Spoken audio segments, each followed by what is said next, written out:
Hello Cancer friends, I'm Annie Botticelli and welcome to my Cancer November 2021 Astrology Must-Knows Horoscope Forecast. Definitely go to anniehelpsyou.com. You can click on the link that says more underneath this video and it will have that actual link. You can get there directly because anniehelpsyou.com is the interface for all of the free goodies that I make for you each month. I do more than just videos and you'll want to make sure you make the most of everything I make. Also, if you would like to be an astrologer as your profession, I can teach you how to do that. I've been doing this for a long time and I've been an entrepreneur for even longer. And so you can check out that course. And even if you just want to learn astrology because you love it, you want to help your family and friends and don't want to do it as a business, you'll love my Becoming a Professional Astrologer Mastery Course, which you can see at lumelife.com. L-U-M-E life.com.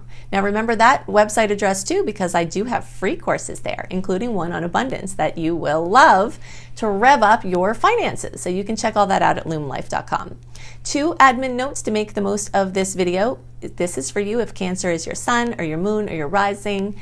And if you are a person that likes to go deep into your chart, and I know I have a lot of you friends out there that like to, if you have your Mercury in Cancer, your Venus or your Mars or anything that you watch for Cancer, what we're going to talk about here is going to be a piece of your astrological truth. So it is for you. If you're a late degree Cancer friend, so July 11th through the rest of the sign or 20 to 29 degrees, and the later in July and the later in degree, this is true, I highly recommend you additionally watch my Leo reports because you cuspy friends have a more complex read. So both the Cancer and the Leo reports for late degree friends. All right, so November is one of my favorite months of the whole year. It's not that there aren't going to be possible challenges, and there definitely are going to be radical changes because we're in eclipse season again. So there will be an intensity, but regardless of the fact that there will be intensity, and we are brewing back to the Saturn-Uranus last opposition of 2021 that's going to occur in December, and all of that is going on. But there are some things I love about this month. So I'm just going to start out with those right from the beginning. The first thing is that there are more sweet aspects than salty ones this month. And we haven't had that happen since May. So it's definitely something to celebrate. And if you want to have a write-up of all of the aspects, sweet and salty, what you can expect from them, delivered into your inbox 1 month early, definitely go to anniehelpsyou.com. I only send out 3 newsletters a month, basically, and they all are content-rich with helping you to utilize the current stars and the upcoming stars. But suffice for our purposes to say, another must-know as to why I love this month is that we have a string of 9 sweet aspects from November 26th through November 30th, with a high concentration of 7 of those being on November 29th and 30th. So mark those in your calendar with a gold star because there's a massive amount of positive energy around that time, and you'll want to know about that, okay? So this is really great. And something else that is wonderful about this month, why I love it as one of my favorite months of the whole year, is that it's a time for active web weaving. If you've watched my reports for a while, you know I always talk about the cycles of the personal planet retrogrades versus the direct times of the personal planet's movements. That the retrogrades, so where we were like in September and October, and where we'll go back to in December and January when we have Venus retrograde, those are times more to sit back and see what your web has brought in for food, not trying to actively go out and get food and spin all these webs everywhere. September and October, December and January is a time to kick back, collect your food, watch what comes in. But November is a time for active web weaving. So you'll want to get your webs in as many places as possible, as many corners as possible to set you up for the next process of sitting back and waiting for the food to come in. So I always love those very active times. And it's a time also when there's the green light for big purchases. And you'll want to make some of those big purchases if they're pending this month because Venus retrograde rules love, money, your finances in general, self-esteem, design projects, and also very big ticket purchases and even shopping in a lot of ways. It rules all those things. And there are some big no-nos for Venus retrograde. So you want to get some of that stuff done in November. If you want to have a leg up on what to avoid during the Venus retrograde, which will help you to go ahead and do those things sooner or wait until after, you definitely want to utilize my Venus retrograde resources. So if you just search for Annie Botticelli Venus retrograde, my YouTube video I think still is the most watched Venus retrograde video, and it's short, but it has a massive amount of information as to what you need to know to avoid in Venus retro and why. which will help you to align your efforts with the natural rhythms, which will make life easier for you, which is the point of why I do this work. Okay, so Venus is going to be retrograde in the sign of Capricorn. And fortunately and also a point of note for Cancer is that that is the sign that opposes your placement. Why I was going to say fortunately is that it's a sign that is in an element that is good with you. These tend to be, very cooperative. But this Venus retrograde is going to put a lot of pressure on Cancer placements because the whole time it's going back and forth, it's making oppositions to your placement. So you're going to see this start, especially as we're moving in the second half of November and then into December and January, that your money, your finances, your relationships, the allocation of resources, like everything is coming to a head as far as you and people in your life. And you're going to either be super successful on both fronts, where you're like, have all the balls in the air, like, okay, your relationships and home is going really well, but your work's going really well. Or you're going to feel pulled, or you're going to be really absorbed in one and the other needs attention. There's definitely going to be this push-pull in your home versus work sector. And this is, it's just going to be there. But again, it doesn't have to be a bad thing. It just shows that those areas of life are really coming up very strong for you at this time. Okay, so let's see what else I want to talk about there. All right, so we've got the active web weaving in November for your launches, your big decisions, your purchases, your agreements, signing contracts. It's a good time to make plans, November, and November is a good time to make plans for the future as well. Probably have a lot more clarity as to things with travel and, for the future, the way things are going, and topics of immigration and things like that as well. Now, while the whole month of November does have a lot of good energy for forward movement, specifically around the 3rd or 4th of November through the 17th is that magical window we have when the Mercury retrograde post shadow has worn off by November 3rd and the Venus retrograde shadow hasn't started, because that starts on November 18th. You've got this mega window in between that's free from both influences completely. So you definitely want to mark that as a must know.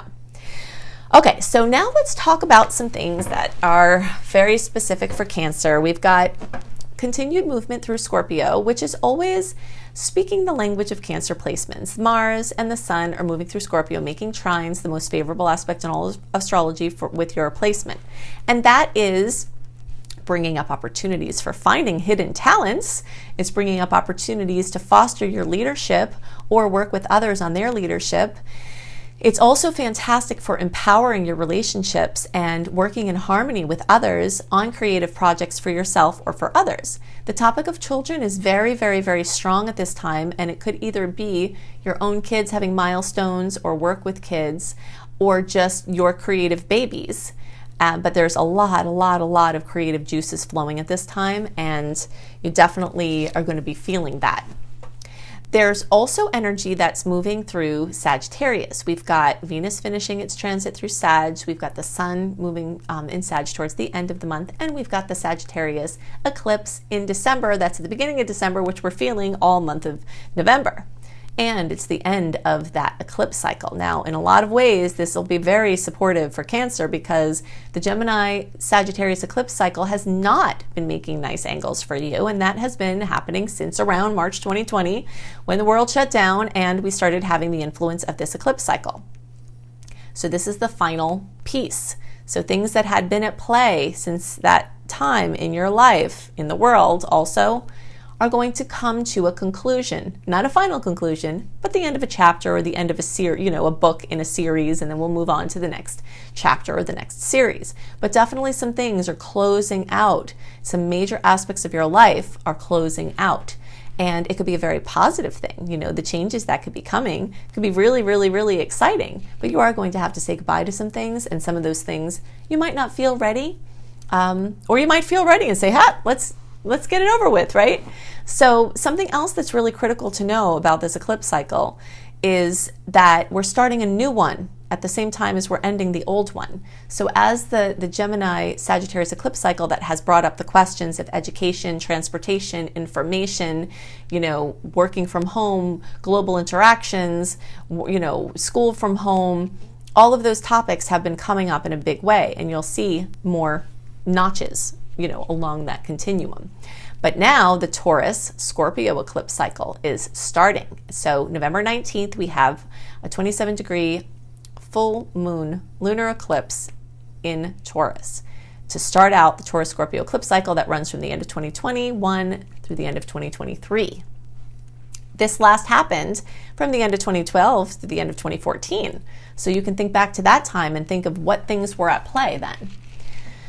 Maybe the same things aren't going to happen, but the same themes might come up. And very, very big must know about eclipse time. The reason why I talk about eclipse time so much, we have eclipses or eclipse season twice a year, basically, every 6 months. So the reason why these are so important is, first of all, you feel them very strongly. It is nerve jangling for better or worse. Sometimes it's just so exciting that the changes are coming that you're like nervous in an excited way, and that, things you've been wanting your whole life could be coming to fruition. Sometimes you're saying goodbye to things, then you don't want to be saying goodbye to them. And sometimes it's bittersweet and both things are happening at the same time. And you feel like your finger's stuck in an electric socket for a couple of months while the anxiety and the stress and the tension of these, new changes and the unknown start to make themselves manifest. But the reason why it's another big must know and why I talk about eclipses so much is because they are on the ecliptic. The ecliptic is related to the north and south nodes. The north and south nodes are related to our dharma and our karma. Our north node energies are the highest expression in this lifetime for us as individuals, us in our relationships, us in the world. And the south node energies are our karma, our ancestral belief systems, our DNA, our, baggage that we've carried around, regardless of where it came from. It's there and we're dealing with it. And it's also good karma. So it's like the things you came in with and what you're supposed to do with them to move along your highest path. All of that gets activated at the eclipse season. So you can see why I make such a thing of it. So this new eclipse cycle for Cancers and for the world are really talking about resources, money, finances, sustainability, individual resources and shared resources, where the line is there and where the blurring is there and where the reshuffling is going on between my stuff and our stuff. Okay, so this is a big storyline that you've been seeing. It's been brewing in the world with the Uranus moving through Taurus has really been bringing this front and center. And here's now another story or more voices chorusing in the stars of speaking that we're working on this now. So individual sustainability is a huge topic, not just from the perspective of global warming and climate change and those kind of things, but from a mundane experience, like how are you using your energy? Are you using it in a way that is sustainable? Is your job sustainable? Are the hours you're working? Is the way that your relationships are? How you're investing? Are those things sustainable? And if they're not, you're starting to make the changes. Now, for Cancer specifically, the polarity of the 11th house versus the 5th house is coming up, and this is going to be true for the next couple of years. So this has to do with your creativity and it's basically your creative expression and the good of the whole. So finding that line and dancing back and forth and reshuffling energy between where you're lending your creative spirit to a group or a purpose and where you're trying to find your identity within the group. So it's like this storyline is going to be very much in your face. Now, if you're a later degree Cancer, and really we'll even say all July born or from 10 to 29 degrees, you are still having the 10th and 4th house, or you're going to have the 10th and 4th house active during this whole eclipse cycle. Because from the Placidus perspective, all Cancers are having the 11th and 5th house polarity aspected, which is the Leo Aquarius polarity that we're talking about.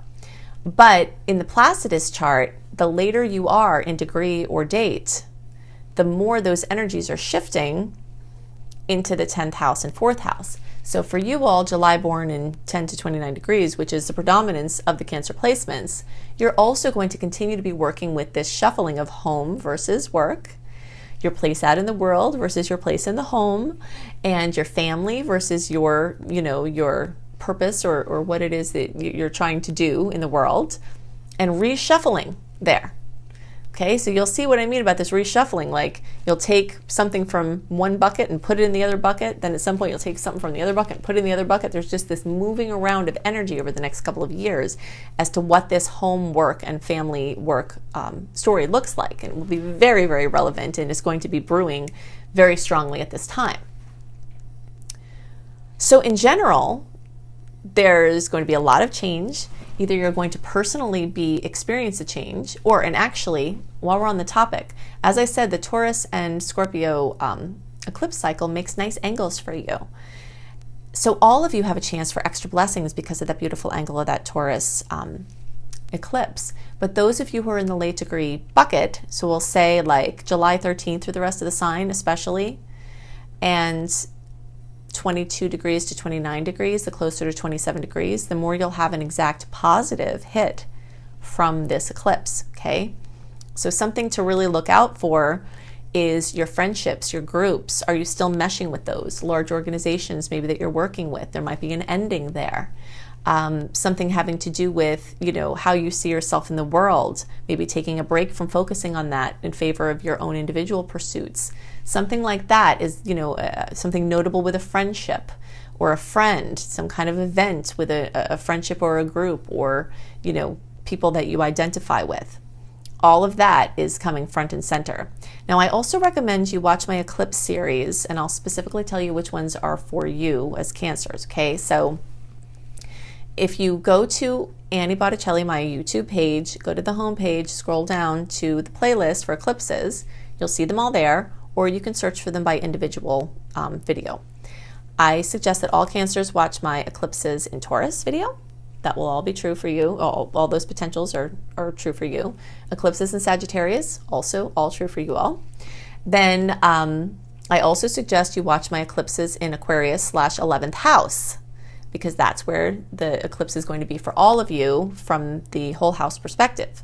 Now, if you're a July born, I also recommend that you watch eclipses for Capricorn / 10th house, because, or 10 to 29 degrees, because you're going to be on the line there where the eclipse is going to happen. It's either going to be in the 11th, the 10th, or on the line, and it could manifest in either or both. So between all of those videos, you'll be very fully equipped for the kinds of things, the way these themes that are going to be present for the next couple of years, how they're, may come up for you so that you can prepare yourself and make the most of the energies. Well, as usual, I've given you lots of information to help you make the most of the starry opportunities. If you'd like even more information, you can go to anniehelpsyou.com, which is where you can connect in with my podcast, all of my blog sites, my books, my courses. I've got all kinds of free goodies, so you can check all that out at anniehelpsyou.com. You can check out my school, lumelife.com, L-U-M-E, life.com. That's my school, Luminous Life Multiversity. And if you'd like to be a professional astrologer or just learn astrology because you love it and you want to help yourself and your friends, you can see my course there, Becoming a Professional Astrologer Mastery Course. If you think I go into a lot of details with the free offerings that I do every month, then you should see the details I go into in the comprehensive, organized nature of this course that will equip you to do whatever you'd like to do with astrology. I hope you have a wonderful month, and I'll see you next month. Bye!